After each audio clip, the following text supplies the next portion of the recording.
2월 23일 KMA 뉴스 브리핑 시작하겠습니다. 코로나19 신규 확진자 규모가 300명대로 내려왔지만 주요 방역 지표는 여전히 위험 신호를 보내고 있습니다. 오늘 0시 기준으로 신규 확진자는 357명으로 이틀 연속 300명대를 유지했습니다. 하지만 최근 일주일간 감염 재생산 지수는 1.12로 파악됐는데요. 이 지수가 이를 넘으면 유행 확산을 의미합니다. 검사 건수 대비 확진자 수를 나타내는 양성률도 이달 초 주간 평균 0.97%에서 지난주 1.2%로 높아졌습니다. 공장이나 병원 등 대규모 사업장의 집단 감염 사례가 늘고 있고 여기에 설 연휴와 거리두기 완화 영향이 한꺼번에 나타날 수 있어서 불안한 국면입니다. 방역당국은 코로나19 안정화 여부에 따라서 26일부터 시작되는 백신 접종에 영향이 있을 거라고 말했습니다. 한편 의사 출신 더불어민주당 이용빈 의원은 화이자와 모더나 백신의 접종 장소를 대폭 확대해서 분산 접종을 할 수 있도록 해야 한다고 밝혔습니다. 코로나19 백신 1차 접종 대상자들의 동의율이 90%가 넘는다는 소식을 어제 전해드렸는데요. 현장에선 우려의 목소리가 나오고 있습니다. 이번 주 금요일부터 전국 요양병원과 노인 요양시설 등의 만 65세 미만 입소자와 종사자 36만 7천 명이 아스트라제네카 백신의 접종을 시작합니다. 정부는 요양병원 의료진이 접종을 거부해도 근무를 제한하지는 않는다고 발표했지만 현실은 그렇지 않습니다. 한 요양병원 관계자는 실제 의료 현장에서 백신 접종을 거부하기 어렵다며 부작용이 우려돼도 억지로 맞는 분위기라고 전했습니다. 심지어 접종 동의서를 일괄적으로 받은 곳도 있다는 후문입니다.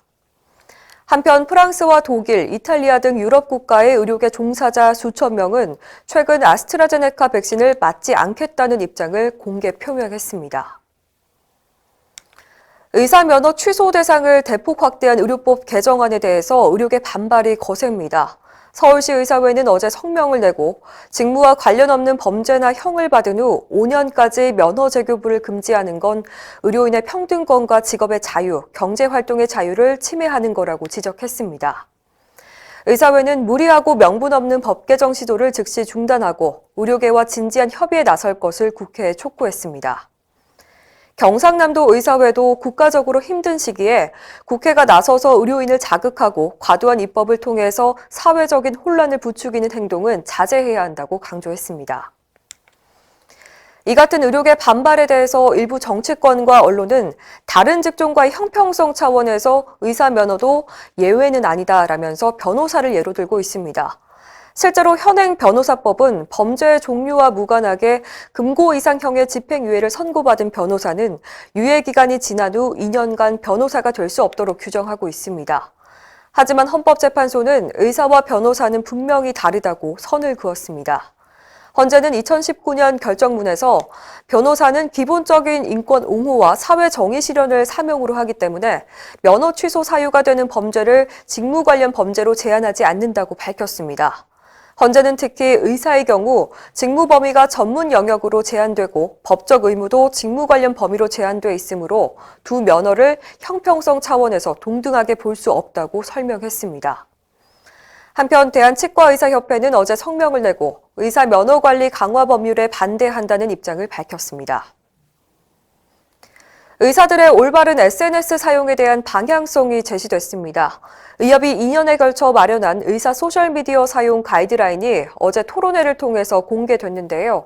개인정보 보호를 비롯해서 정확한 의학정보 전달을 위한 노력, 의사 윤리 지침에 따라 환자와의 적절한 거리 유지, 부적절한 SNS 사용을 바로잡으려는 노력, 그리고 의사 동료 간의 상호 존중 등 권고사항이 담겼습니다. 김대하 의협 홍보이사 겸 대변인은 이 가이드라인은 의사 개인의 자유를 제한하려는 게 아니라 소셜미디어 규범으로부터 의사들을 윤리적, 법적으로 보호하기 위한 거라고 밝혔습니다. 이상으로 뉴스 브리핑을 마칩니다. 자세한 사항은 의협신문을 참고하시길 바랍니다.